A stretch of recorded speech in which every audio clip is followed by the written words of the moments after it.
Welcome to the Green Ball Show. My name is Craig Easdown, and today we've got a special interview from half a world away. We have Tim Cutler, founder of emergingcricket.com. Welcome, Tim. Thanks, Craig. Very happy to be here. Now, Tim, you were CEO of Cricket Hong Kong from 2015 to 17, the first CEO they had, I believe. How did you get into cricket administration?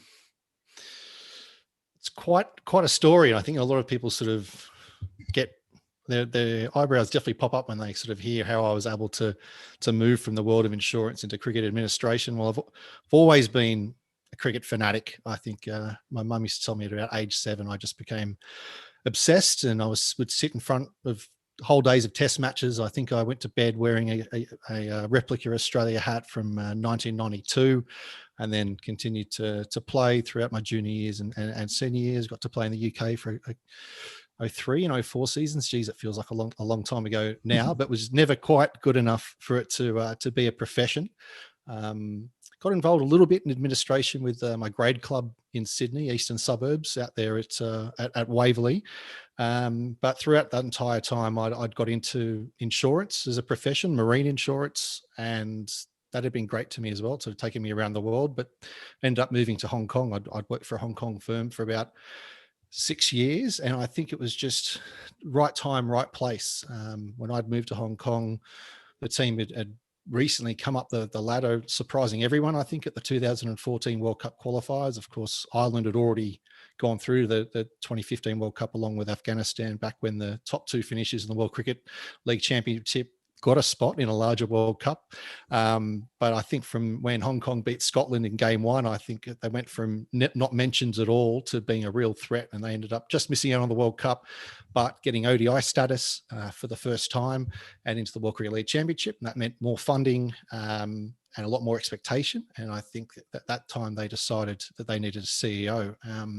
I'd been in Hong Kong for a couple of years by that stage, had really immersed myself in the cricket there, and it has a sort of a cricket culture that is really accepting to sort of people, almost at the second coming of people's cricket careers, and really loved the story of these players that I was playing against. Someone would say, "Oh, look, that's so-and-so. He's a national player. That's Jamie Atkinson. He's the captain," and you'd be playing against these guys in cricket, league cricket on the weekend. So I was really excited to play against these players, so much talent, to know that they were working generally full-time or part-time and also competing for their nation. Didn't know too much about associate cricket beforehand, and it really inspired me. And I think I deliberately not looked into associate cricket or Hong Kong cricket too much before I went, because it all happened quite quickly when I moved. But once I got there, I got really taken by it. And I think when the role came up and I talked about a passion for the game and passion for really what the game could be for Hong Kong, as it already was for so many people, but it could be for even more. I just think the combination of my business background, along with the sort of cricket knowledge and passion, was, like I said, right time, right place. I'm sure if I'd sent my resume from Sydney, I wouldn't have got anywhere near it. And look, I think that time in Hong Kong really did. It's ignited a passion for associate cricket and the emerging game. And we have obviously an Irish connection with the current head coach in Trent Johnson with Hong Kong. What is the day-to-day domestic cricket scene like in Hong Kong? Can you give us a sort of an idea? Well, the best way to describe it would be atypical.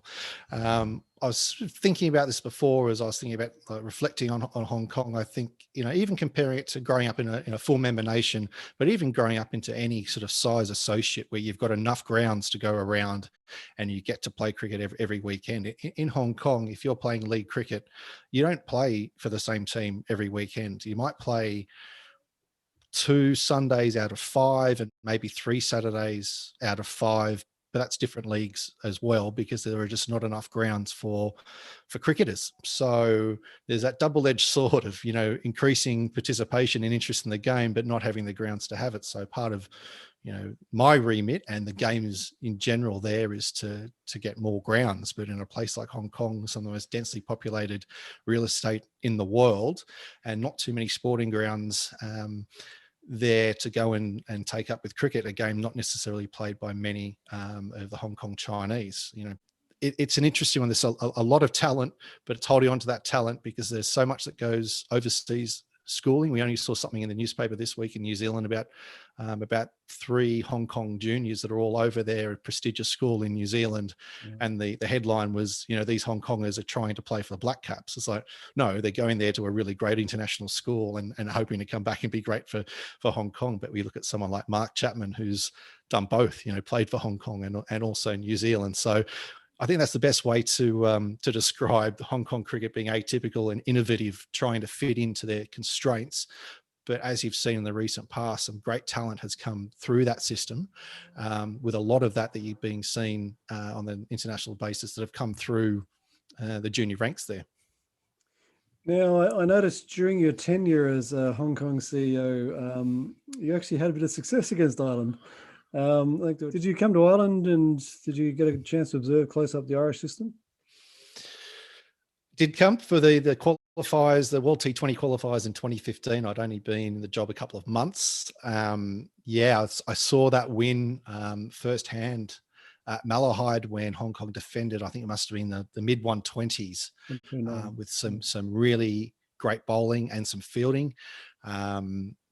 But I guess the biggest game for me was when Hong Kong beat Afghanistan on the last ball in the crossover playoff for one of the spots to go through to the 2020 World Cup, or World T20 as it was then, next year in 2016 in India.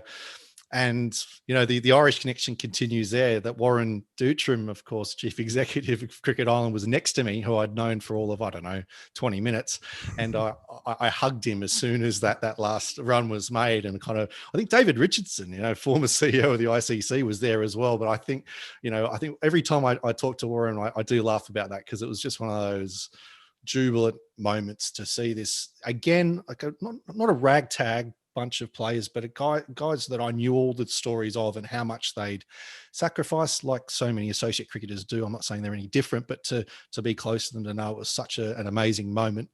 And got to watch a couple of games at Stormont as well. That was as close as I got to see the system, but some beautiful grounds. A good friend of mine, Andrew Sutherland, is actually a stalwart of North Down cricket club up there in Belfast, who's an Aussie who married a Belfast girl, and he's lived there for 15 years now. So I always sort of catch him on his accents and his dead ons, but he was out there with the team as well. So some great facilities, but that was the most I got to see. Obviously, speaking about associate cricket, if we consider a measure of success, elevation to full membership, I guess Ireland and Afghanistan have been leading lights. But you said you didn't know much about associate cricket at the time you took the Hong Kong job on. What's been your observation of associate cricket since you've been involved?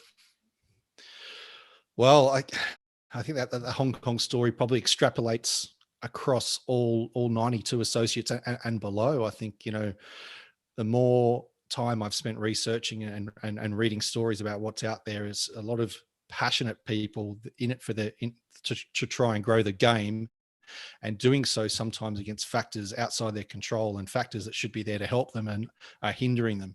So what do I think about associate cricket? That there's so much potential in terms of talent, and the good that the game can do in those countries and beyond, but it's just a matter of presenting opportunity in the sense of World Cups and funding and whatnot that could be looked at to really get cricket to be where it can be and should be a truly global game. And I know the ICC in the past have talked about making cricket the world's favorite sport, and that's a moniker they've moved away from, to champion global cricket or champion world cricket. But I still think that should be a goal that cricket should go for, and it's not going to happen unless we invest in and celebrate associate cricket. So I think what do I think about it? It's got such great potential, but there needs to be a bit of pushing and pulling for that to happen. Just finish this sentence for me. The 10-team World Cup is. I feel like I think this is almost a podcast in itself, and I'm not stalling, I promise. I would say the 10-team World Cup is a retrograde step focused on misguided short-termism in terms of financial benefits for large full members, instead of long-term thinking to globalize the game. And I'll give a little bit of background there. I think, say that the 10-team World Cup exists to give as many competitive, and I'll come back to competitive games as possible to the best nations as possible. And that also guarantees a certain number of games for the countries that are in the World Cup. That makes it easier for them to sell a high sponsorship, etc., on a per game basis. But I think what we saw in England, despite having one of the most exciting matches ever as a final, we got very lucky that Sri Lanka upset England throughout that. Otherwise, we could have had 2 weeks of dead rubbers. When, I think in terms of having competitive games and looking at how associates have played against full members in one-day international cricket over time, there's a system that could suit everybody, and you could have twice as many teams and a front-ended group system that you can front-end a lot of any one-sided games and then move jeopardy along, getting more and more exciting with knockout matches towards the back end of a World Cup. We only need to look at what football's doing to know how powerful knockout games can be, but still have protections in there, so make sure that we don't get to a situation like 2007, which I know is a magic year for Irish cricket fans, but for anyone in the associate or emerging cricket world, it's probably a dark day when we saw Pakistan and India go out of the group stage, meaning that the potential windfall from sponsors and eyeballs for those sponsors on TV went down. And trying to find a happy medium, I think, is still possible with a large structure. But it isn't necessarily agreed with. But hopefully, as everything is up in the air in terms of future tournaments and schedules, and the fact that we're looking at events all the way to 2031, we can only hope that that the powers that be see the value of investing in a truly global game. I told you it was going to be a long answer. That's quite a sentence. Lots of commas, lots of commas and semicolons. So I hope everyone stayed with me. Did the loss of the Intercontinental Cup have a big impact on associate cricket, do you think? It's an interesting one, because when the I-Cup was culled and was all done in favour of maximising the one-day internationals, of course, they standardised ODI status across the Cricket World Cup League 2.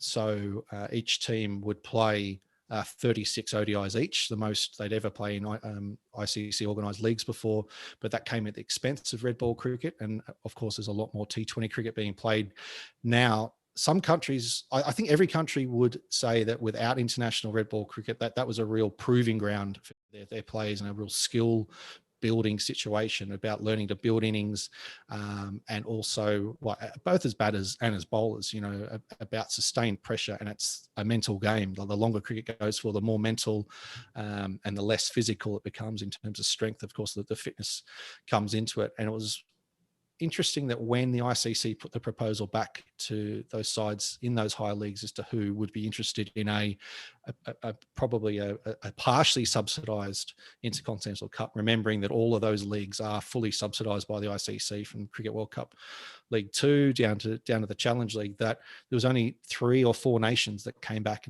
and said yes. And there's 2 reasons there. There's the game that they want to be playing, but also the financial implications, and just shows that the balance being that's how many sides are in a position to prioritise it. So considering the I-Cup was originally billed as a pathway to Test cricket, and of course that's all been changed now with the new full member criteria being changed, but it does really put a bit of a marker in the ground, doesn't it, that full members of the future are not necessarily going to be playing Test cricket, especially not if they're not playing international 4-day cricket. So it's definitely had an effect. And I think if countries could be playing it, they would, but I think it's just that cost factor. And it comes back to sort of investment in the game. If there was another few $1 million in the coffers for the ICC, again, would the decision be made to fund an I-Cup, an Intercontinental Cup for those top nations, or should it be going elsewhere, is a question that would be asked as well. Speaking of full membership, I mean, there's been a few noises from a few countries of recent times about wanting to move towards full membership. I mean, do you have a sense of any more full member candidates on the horizon in the next 5-10 years?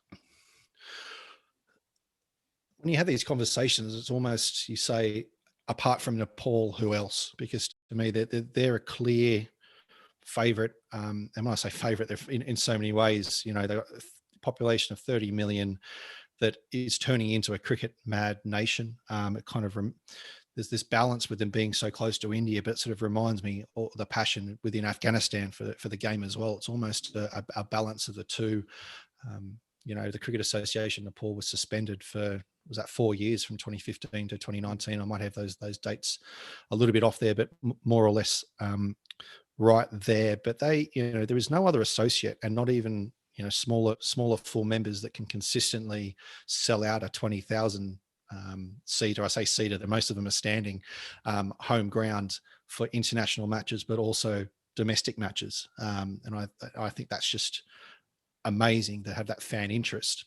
But on the flip side, it's maintaining that fan interest there. You see posts and from former captain Paris Kadka saying that, they could play a game and maybe lose, and the next day they'd be on the train or the bus and nobody would notice them and nobody would care. It's this, there's a real fickle, they love Nepal cricket, but they don't necessarily love Nepal cricket, which has been put by a couple of journalists. So, but in terms of the talent, and now that the Cricket Association of Nepal is back and looking at putting in domestic structures, this is a country that has had more or less zero domestic cricketing structures there for half a decade, but they've had some private T20 leagues sort of doing that job for them.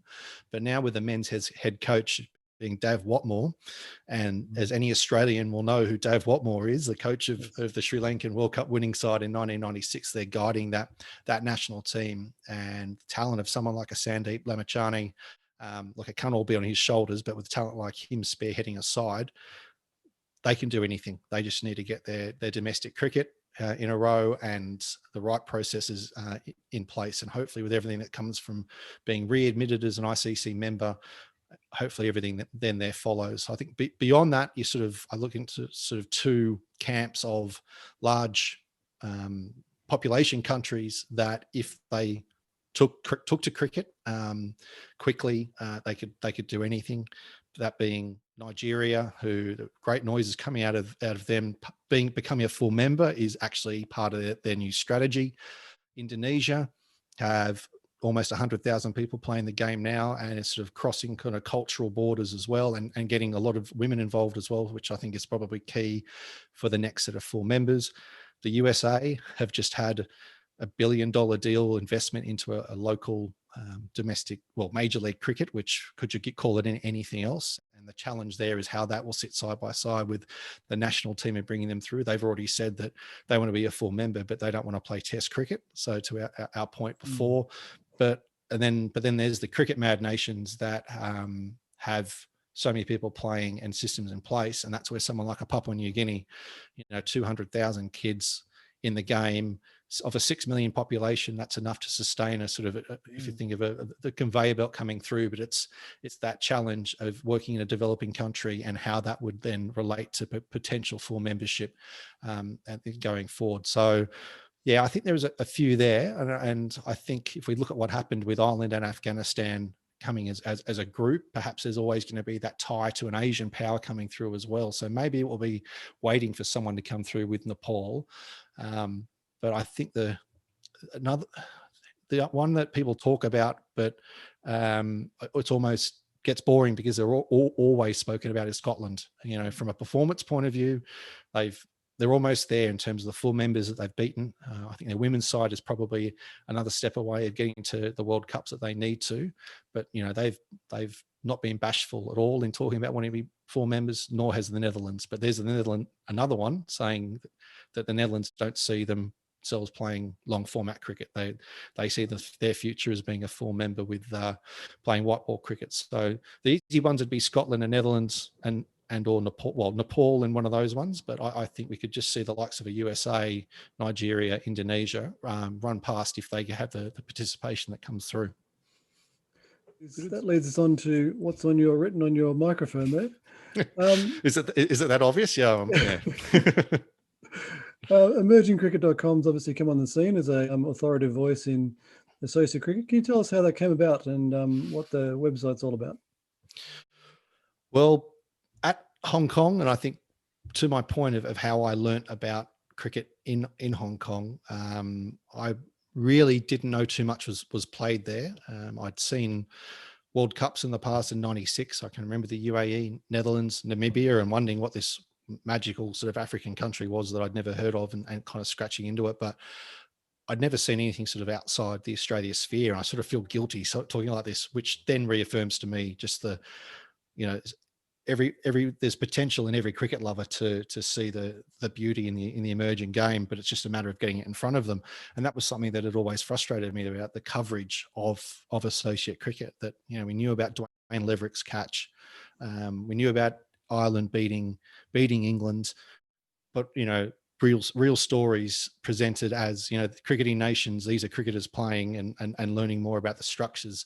I'd never really seen it, and it only seemed that when there was something noteworthy, or again something like a Leverick catch that was like, oh, here it is, it pops up, and then it kind of just gets sort of washed away in the sort of full member wash. Well, where's the substance? You know, as I want to see beyond the novelty. And I thought, well, rather than just being annoyed about these things, and of course there are people out there that do great jobs in spite of this, you know, the Peter Delapennas of the world, Tim Wigmore, of course, has gone on to bigger and better things these days, and Bertus de Jongs that are there tirelessly writing about it, but mainstream headline, no. So I said, well, I thought to myself, there's no point complaining about this.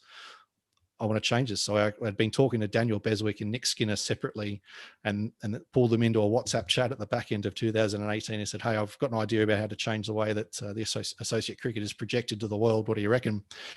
Unbeknownst to me, they actually knew each other from sort of 10 years ago and had lost touch. But it basically started from there. You know, Nick was going to Indonesia, the Philippines, to watch an East Asia Pacific Division 2 qualifier. And he did some interviews when he was there, and they became our first podcasts. And then we started interviewing people, interesting people from around the emerging game. And we said, well, I think that first message, and it's like, right, we're all going to Namibia for World Cricket League Division 2, aren't we, in April 2019. And that actually happened. We launched the website just before all three of us went to Windhoek, and a great event that it was, again, going down to the last day. Some PNG were dead and buried, and I'd written them off on commentating on another stream, and they came back to what we call the Barramundi miracle after rolling Oman for, I think it was 40 or 50, to end up beating Canada by the barest of margins, speaking of World Cup finals, when USA, in an interesting kind of game, lost to Canada, but just got past the runs they needed to knock Canada out. So that, you know, World Cricket League cricket at its best. So from there, we've got about 25 volunteers around the world in every continent that plays cricket. Everybody volunteers their efforts. We have income that does come in via our Patreon page, but our aim is to cover as many countries as possible and give it the most balanced coverage we can. You know, we write about non-members as well. We have the Tajikistan T10 league coming up that we've announced, and there's some amazing things going on out there. So yeah, from a sort of a three guys in a podcast to now having dozens of people volunteering their time and effort around the world, it's kind of describe it as crowdsourcing passion. And I think as the numbers continue to grow, it's striking a chord, but I think we haven't yet broken. I know it's sort of a Cricket Island line about breaking into the mainstream, but we have been mentioned in Wisden, which I didn't get my name in there. So look, I've still got to get there, about when we broke the story of when the PNG under-19 side was all arrested for suspected shoplifting in Japan, which ended up handing Japan an under-19 Cricket World Cup berth. And Gideon Haigh has talked about us in his, has mentioned us in our piece. So I can't, well, and of course, we write a weekly column for the ICC, which is the global game, which I think is amazing recognition, and quite humbling that the ICC would ask us to do that. And then we've been involved with the selection panel and whatnot for the cricketers of the decade, and also the development awards coming up. So it's great that what we're trying to do is basically, celebrate the game and come with a balanced coverage of the game that's going on there, and get the spotlight on those stories out there. And I think the biggest challenge we have is what we write about, and how well we can do it. It's not that the stories aren't out there. We're not one of 60 people in a press box. Well, we know that wouldn't be happening, but we're not, if we can imagine, in a world where there's people in a press box trying to find an angle on a bilateral ODI. There are so many amazing stories out there. Our challenge is finding the resources willing to be part of it, and then managing those resources with all those pockets of time that volunteers are giving. But it's been a rewarding journey as well, and it's when people tell us the difference that it's making to them, what they've learnt about or how it keeps them motivated, that makes it all worthwhile. Now, you're talking about a busy schedule, having your insurance work and emerging cricket, but since first discussing this interview a few weeks ago and today, you've had some big news. What's coming up shortly? Well, again, I think the first time I thought I escaped insurance, I thought it was for the final time. But after getting back into it and moving back to Australia, I've been recently successful. I was selected as the next CEO of the Vanuatu Cricket Association. Very good. Congratulations. Thank you very much. Replacing Shane Dietz, former Australian first-class player, Bangladesh women's coach. Originally moved there as a coach and high performance manager and was promoted to CEO, I think it was 3 years ago.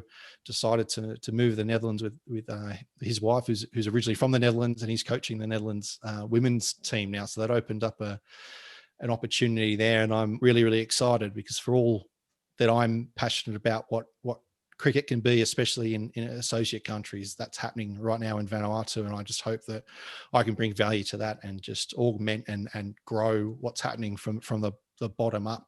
To have 10% of the population of a country already playing the game, not a huge population there, 300,000, but to have 30,000 kids playing the game. But you sort of say that number, but Bermuda has 65,000 and they made a World Cup. So if they can do it with 65, then we'll be able to do it a lot easier. But there's so much potential there. It's a football nation, being quizzically being a former British and French joint colony, with some interesting stories of the past, where if you arrived, you would choose which laws you'd be held to, separate police forces, separate courthouses, separate schools. So the language barrier will be a challenge, in that some people went to French schools. This is pre-independence in 1980, and then some went to English schools. So Bislama is the national language, which is a sort of a pidgin English come Creole, which I'm looking forward to learning and really getting into. But it's all those things about what I know the sport can be to the world is being harnessed there in programs, educational programs for kids through cricket, and especially important things around gender-based violence and female empowerment and beyond that I'm really passionate about. And that's what I mean, building from the bottom up. And I think the challenge will be, at the moment, it's a very fat pyramid at the bottom that goes quite pointy into a very talented national setup with players like Patrick Matutava and Ion Nipiko, who are really talented, and with them hopefully getting through to a World Cup qualifier and currently in the World Cup challenge leagues, but to have more and more talent coming through, but also for cricket to be a profession for more and more people. There's already 40 employees there, which I was astounded by and impressed by when I'm going through the interview process. The men's team are part of that. They're all full-time contracted players that are out there growing the game throughout the week. But I think there's even more potential for cricket to be a profession for more, and to touch even more lives. So hopefully I'll be in situ sort of mid-April and going. But look, we'll see what happens. I'm controlling the controllables, just thinking from a cricket point of view. It sounds a fantastic experience, and well done again. So emergingcricket.com is the website to go to for all your associate cricket needs. Thank you, Tim, for joining us. Thanks a lot, Craig. Great to be a guest on the show. Thank you indeed. Farewell.